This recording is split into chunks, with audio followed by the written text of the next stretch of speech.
Hello students.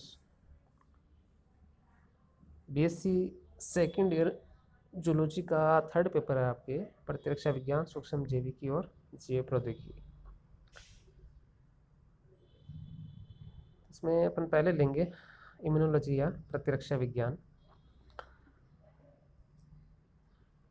Immunity शब्द जो है अभी काफ़ी चर्चा में है कोरोना की वजह से, कोरोना पीरियड में, क्योंकि यदि हमें स्वस्थ रहना है तो हमें हमारी इम्यूनिटी को अच्छा बनाए रखना होगा और तभी हम रोगों से अच्छे से लड़ सकते हैं और अपने आप को अच्छा मेंटेन कर सकते हैं।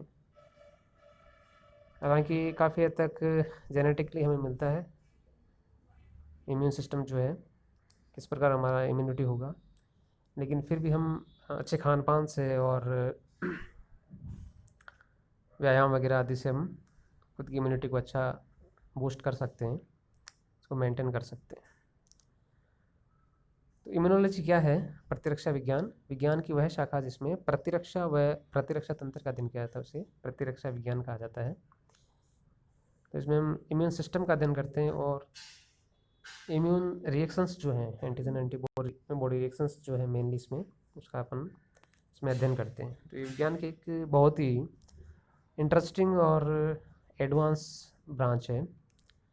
काफ़ी इस पर रिसर्च किया जा रहा है, काफ़ी सारे इंस्टीट्यूट हैं जो इम्यून सिस्टम और इम्यूनिटी पे अध्ययन करते हैं। तो इसे समझने से पहले हमें इसके इतिहास को जानना जरूरी है, कहाँ से इसके प्रयास किए गए, कहाँ इसकी फाउंडेशन हुई, किन किन वैज्ञानिकों का योगदान रहा। क्योंकि किसी भी विषय को समझने के लिए उसके इतिहास को, उसकी शुरुआत को समझना बहुत ज़रूरी है और उन वैज्ञानिकों का महत्वपूर्ण योगदान होता है जिन्होंने शुरू में प्रयास किए, छोटी छोटी उन्होंने खोजें की हैं, इतने असफल रहे हों लेकिन वो फाउंडर हैं और उनका बहुत ही महत्वपूर्ण योगदान रहा है। तो इतिहास की हम बात करें तो ईसा से 430 वर्ष पूर्व एक वैज्ञानिक हुए हैं थुसिडिडास। उन्होंने ये सबसे पहले बताया कि ऐसे व्यक्ति जो प्लेग से पीड़ित होने के पश्चात ठीक हो चुके हैं, उन्हें वो बिना दोबारा संक्रमण के ऐसे अन्य रोगियों की सेवा कर सकते हैं। यानी कहने का मतलब है, जिनमें प्लेग रोग हुआ और वो प्लेग से ठीक हो गए तो उनमें उनके प्रति, उस रोग के प्रति क्या हो गई, एंटीबॉडीज बन गई।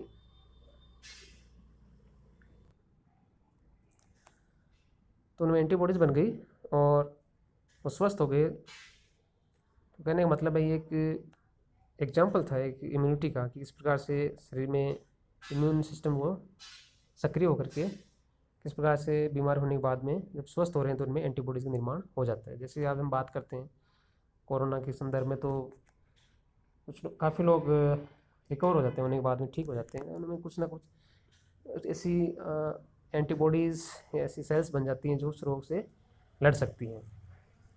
तो एक प्रकार का ये इम्यूनिटी रिएक्शंस है। उसके बाद थे एडवर्ड जेनर। एडवर्ड जेनर ने चेचे का टीका बनाया था।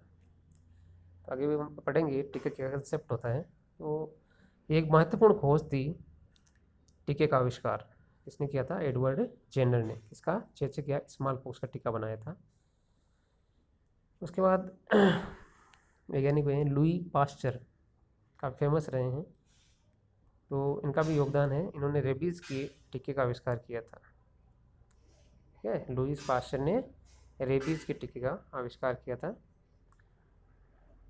इनको फादर ऑफ इम्यूनोलॉजी भी कहा जाता है, प्रतिरक्षा विज्ञान के जनक। काफ़ी उन्होंने योगदान दिया है इम्यूनोलॉजी में। उसके बाद वैज्ञानिक हुए हैं रॉबर्ट कोच, जिन्होंने टीबी के जीवाणु का पता लगाया और उपचार भी किया। रॉबर्ट कोच ने भी काफ़ी योगदान दिया प्रतिरक्षा विज्ञान के क्षेत्र में।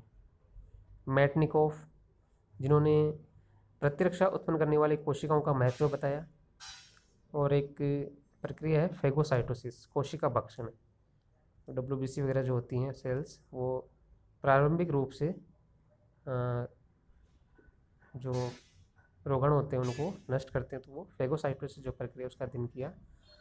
इसके अलावा उन्होंने एक चीज़ और बताई, सूक्ष्म जीवों के संक्रमण से उत्पन्न सूजन, इन्फ्लेमेशन जो होता है, वो सूजन जो आती है कि चोट लगने से या इन्फेक्शन से, वो एक सुरक्षात्मक कवच है अपना, एक सुरक्षात्मक स्वरूप में उसको बताया कि ये जहाँ पर सूजन आ रही है वहाँ पर टेम्परेचर बढ़ जाता है और वहाँ पर जो रोगाणु हैं वो ज़्यादा ग्रोथ नहीं कर पाते हैं। तो ये एक इन्फ्लेमेशन एक प्रकार का सुरक्षात्मक स्वरूप है, ये भी मेटनिकोफ ने बताया। उसके बाद थे पॉल एहरलिच, जिन्होंने माता से इसका जो शिशु है उसमें इम्यूनिटी का ट्रांसफ़र है, इम्यूनिटी सेल्स हैं उसका ट्रांसफ़र होता है। तो शिशु है वो एंटीबॉडीज़ या इम्यून सेल्स कहाँ से प्राप्त कर रहा है, वो माता के द्वारा, प्लेसेंटा के द्वारा प्राप्त कर रहा है। तो ये जो प्रक्रिया वो पॉल एहरलिच के द्वारा बताई गई। इन्होंने मास्ट सेल्स की खोज भी की। मास्ट सेल वो हैं जो एलर्जिक रिएक्शंस में काम आती हैं।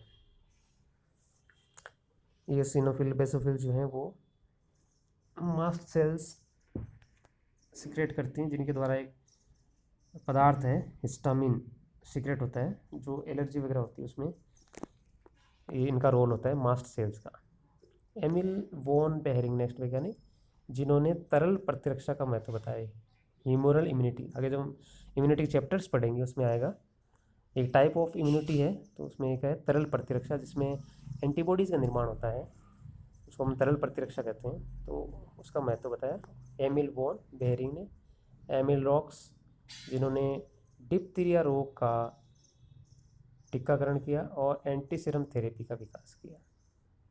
उसके बाद हैं एलेक्जेंडर फ्लेमिंग, बहुत ही फेमस रहे हैं। पेनिसिलिन का आविष्कार, ये बहुत महत्वपूर्ण खोज थी इम्यूनोलॉजी में, क्योंकि हम जानते हैं कि जो पेनिसिलिन है वो फर्स्ट एंटीबायोटिक है। ठीक है, खूब सारे एंटीबायोटिक्स काम मिले जाते हैं रोगाणु को ख़त्म करने के लिए, बैक्टीरिया वगैरह ख़त्म करने के लिए। तो जो सबसे पहले खोजा गया था एंटीबायोटिक वो क्या था, पेनिसिलिन। तो पेनिसिलिन का आविष्कार किसने किया था, अलेक्जेंडर फ्लेमिंग ने किया था। तो एक महत्वपूर्ण खोज थी ये पेनिसिलिन। उसके बाद हैं कॉल लैंडस्टीन है, फिजियोलॉजी में पढ़ते हैं, एबीओ ब्लड ग्रुप की खोज की गई थी। तो ये भी एक महत्वपूर्ण खोज थी ब्लड ग्रुपिंग की, क्योंकि हम जानते हैं कि अपन इम्यूनोलॉजी में एंटीजन एंटीबॉडी रिएक्शंस पढ़ते हैं, तो वो रिएक्शंस कहाँ होंगी, वो ब्लड ग्रुप्स के थ्रू उसको समझना ज़रूरी है। तो कार्ल लैंडस्टीन, जिन्होंने एबीओ ब्लड ग्रुप की खोज की। और एक वैज्ञानिक और हैं दो, आइजैक्स और लिंडनमैन, जिन्होंने इंटरफेरोन्स की खोज की। ठीक है, इंटरफेरोन्स क्या है, एंटीवायरल प्रोटीन्स हैं, वायरस के खिलाफ जो प्रोटीन्स बनती हैं शरीर में, जिनको एंटीवायरल प्रोटीन्स कहते हैं, इंटरफेरोन्स कहलाती हैं। तो इसकी खोज की गई आइजैक्स व लिंडनमैन के द्वारा।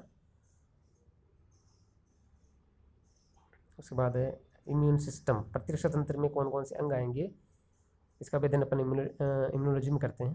प्लिया, यकृत, थाइमस, अस्थि मज्जा, लसिका पैर व रक्त और लसिका में प्रवाहित कोशिकाएं, ये सब मिलकर के हमारे शरीर का प्रतिरक्षा तंत्र या इम्यून सिस्टम बनाते हैं। ठीक है, प्लिया, यकृत, थाइमस, अस्थि मज्जा, इन सब का रोल होता है, ये इम्यून सेल्स वगैरह उसको बनाते हैं। तो इस पर हम देखते हैं कि काफ़ी वैज्ञानिकों ने इस क्षेत्र में योगदान दिया है। आगे जो चैप्टर उसमें अपन पढ़ेंगे टाइप्स ऑफ इम्यूनिटी, कि इम्यूनिटी के प्रकार क्या क्या हैं, ताकि हमको आगे की प्रोसेस समझने में सहायता रहे।